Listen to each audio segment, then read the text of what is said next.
एकादशी व्रत हिंदुओं में सबसे अधिक प्रचलित व्रत माना जाता है। वर्ष में 24 एकादशियां आती हैं, किंतु इन सब एकादशियों में ज्येष्ठ शुक्ल एकादशी सबसे बढ़कर फल देने वाली समझी जाती है, क्योंकि इस एक एकादशी का व्रत रखने से वर्ष भर की एकादशियों के व्रत का फल प्राप्त होता है। निर्जला एकादशी का व्रत अत्यंत संयम साध्य है। इस युग में यह व्रत संपूर्ण सुख भोग और अंत में मोक्ष कहा गया है। कृष्ण पक्ष और शुक्ल पक्ष दोनों पक्षों की एकादशी में अन्न खाना वर्जित है। निर्जला एकादशी व्रत कथा। निर्जला एकादशी व्रत का पौराणिक महत्व और व्याख्यान भी कम रोचक नहीं है।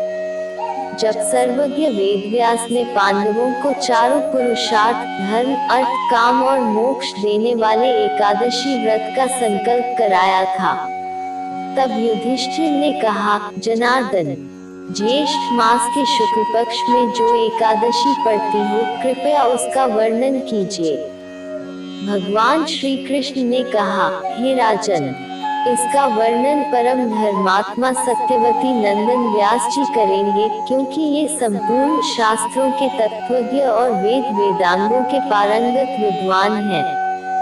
तब वेदव्यास जी कहने लगे, कृष्ण पक्ष और शुक्ल पक्ष दोनों पक्षों की एकादशी में अन्न खाना वर्जित है। द्वादशी के दिन स्नान करके पवित्र हो और फूलों से भगवान केशव की पूजा करे। फिर नित्य कर्म समाप्त होने के पश्चात पहले ब्राह्मणों को भोजन देकर अंत में स्वयं भोजन करे। यह सुनकर भीमसेन बोले, परम बुद्धिमान पितामह, मेरी उत्तम बात सुनिए।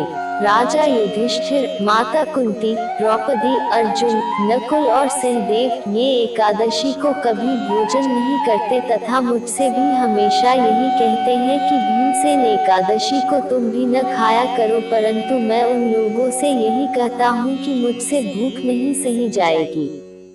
भीमसेन की बात सुनकर व्यास जी ने कहा, यदि तुम नरक को दूषित समझते हो और तुम्हें स्वर्गलोक की प्राप्ति अभीष्ट है और तो दोनों पक्षों की एकादशियों के दिन भोजन नहीं करना चाहिए। भीमसेन बोले, महाबुद्धिमान पितामह, मैं आपके सामने सच कहता हूँ, मुझसे एक बार भोजन करके भी व्रत नहीं किया जा सकता, तो फिर उपवास करके मैं कैसे रह सकता हूँ।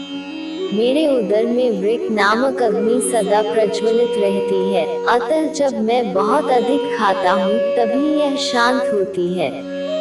इसलिए महामुनि, मैं पूरे वर्ष भर में केवल एक ही उपवास कर सकता हूँ, जिससे स्वर्ग की प्राप्ति सुलभ हो तथा जिसके करने से मैं कल्याण का भागी हो सकूं। ऐसा कोई एक व्रत निश्चय करके बताइए, मैं उसका यथोचित रूप से पालन करूँगा।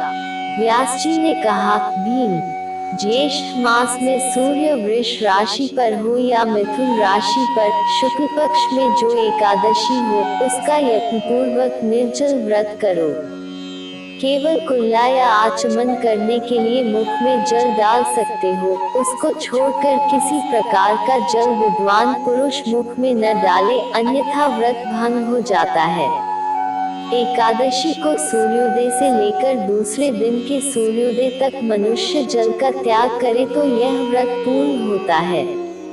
तदनंतर द्वादशी को प्रभात काल में स्नान करके ब्राह्मणों को विधि पूर्वक जल और सुवर्ण का दान करें। इस प्रकार सब कार्य पूरा करके जितेंद्रिय पुरुष ब्राह्मणों के साथ भोजन करे।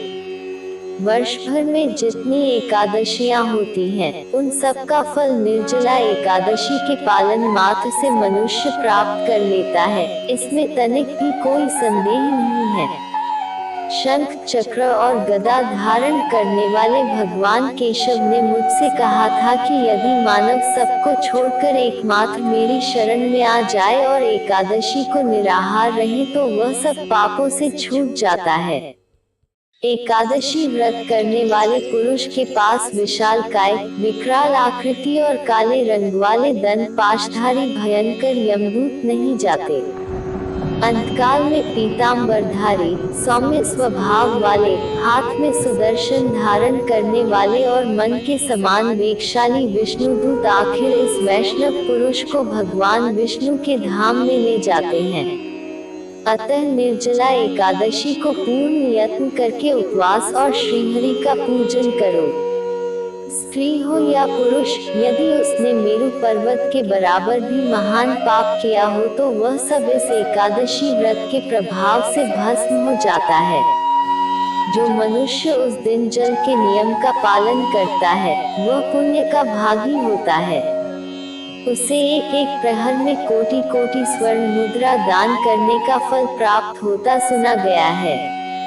मनुष्य निर्जला एकादशी के दिन स्नान, दान, जप, होम आदि जो कुछ भी करता है वह सब अक्षय होता है।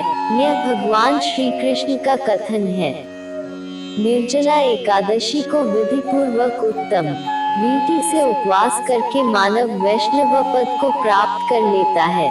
जो मनुष्य एकादशी के दिन अन्न खाता है वह पाप का भोजन करता है।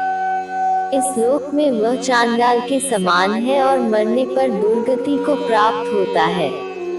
जो ज्येष्ठ के शुक्ल पक्ष में एकादशी को उपवास करके दान करेंगे वे परम पद को प्राप्त होंगे।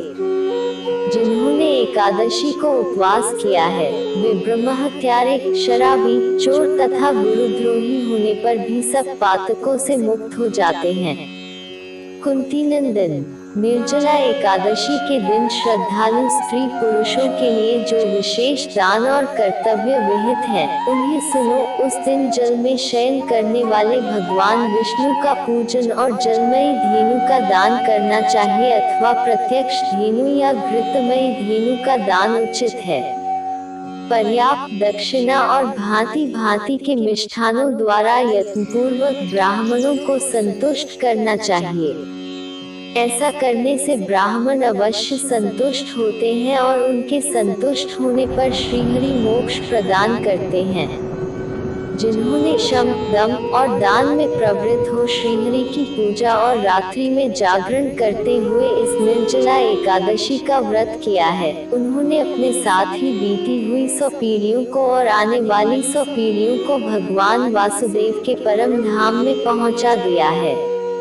निर्जला एकादशी के दिन अन्न, वस्त्र, गौ, जल, शया, सुंदर आसन, कमंडलू तथा छाता दान करने चाहिए। जो श्रेष्ठ तथा सुपात्र ब्राह्मण को जूता दान करता है वह सोने के विमान पर बैठकर स्वर्गलोक में प्रतिष्ठित होता है। जो इस एकादशी की महिमा को भक्ति पूर्वक सुनता अथवा उसका वर्णन करता है वह स्वर्गलोक में जाता है। चतुर्दशी युक्त अमावस्या को सूर्य ग्रहण के समय श्राद्ध करके मनुष्य जिस फल को प्राप्त करता है वही फल इसके श्रवण से भी प्राप्त होता है।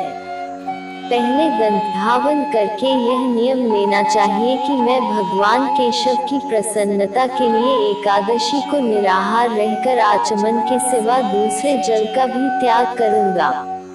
द्वादशी को देवेश्वर भगवान विष्णु का पूजन करना चाहिए।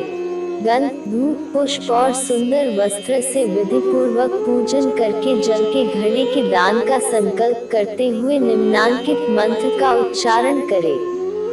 संसार सागर से तारने वाले हे देव ऋषिकेश, इस जल के घड़े का दान करने से आप मुझे परम गति की प्राप्ति कराइए।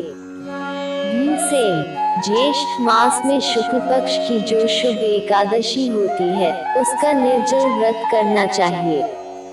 उस दिन श्रेष्ठ ब्राह्मणों को शक्कर के साथ जल के घड़े दान करने चाहिए। ऐसा करने से मनुष्य भगवान विष्णु के समीप पहुंचकर आनंद का अनुभव करता है। तत्पश्चात द्वादशी को ब्राह्मण भोजन कराने के बाद स्वयं भोजन करे।